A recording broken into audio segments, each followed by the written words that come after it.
Start.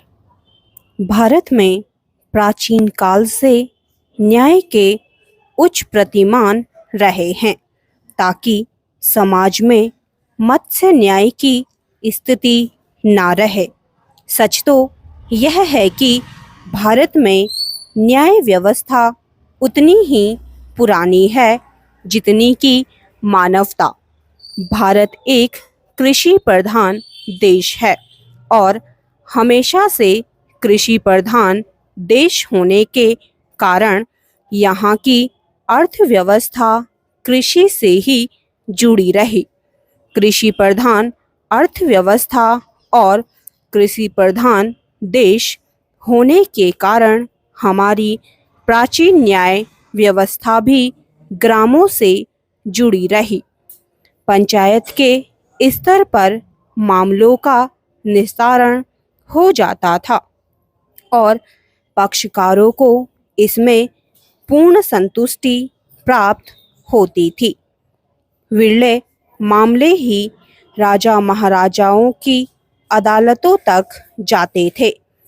पंच को परमेश्वर के रूप में देखा जाता था। ग्राम अदालत रूपी पंचायतों की प्राचीनता का अनुमान इसी से लगाया जा सकता है कि ऋग्वेद जैसे प्राचीन ग्रंथ में हमें इन पंचायतों का उल्लेख मिलता है।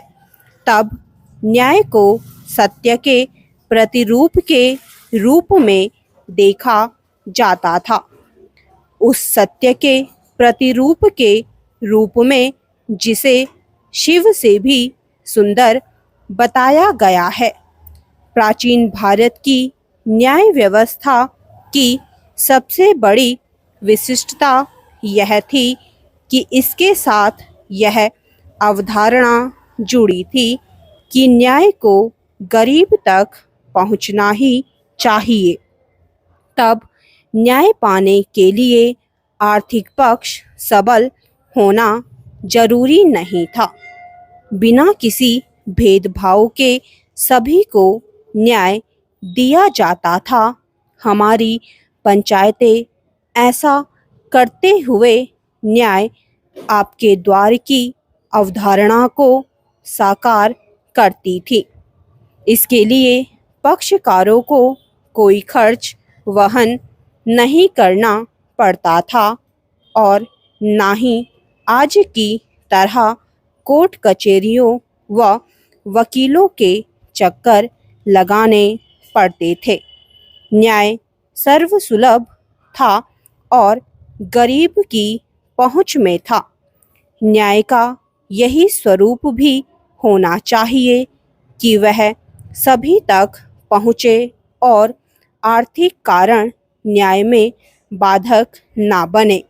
सुलभ और सहज न्याय का यह स्वरूप हमारे देश में मध्यकाल तक कायम रहा। तब धन, दूरी, अशिक्षा आदि बातें न्याय के मार्ग में बाधक नहीं बनती थी। तब पंचायतें आज की तरह से मुकदमों के बोझ में दबी नहीं रहती थी। एक दो पंचायतों में ही गंभीर से गंभीर मामलों का निपटारा हो जाता था। यह एक तरह की उच्च कोटि की सामाजिक न्याय व्यवस्था थी जिसमें पंचों को कोई मानदेय नहीं दिया जाता था। उनका निर्णय सहर्ष स्वीकार कर लिया जाता था। ब्रिटिश हुकूमत के प्रादुर्भाव के साथ हमारे देश में संवैधानिक न्याय व्यवस्था ने कदम रखे। भारत की प्राचीन न्याय व्यवस्था से इतर यह एक अलग किस्म की न्याय व्यवस्था थी जिसमें कोर्ट थे, जज थे, हाकिम थे और थे बैरिस्टर। स्टॉप।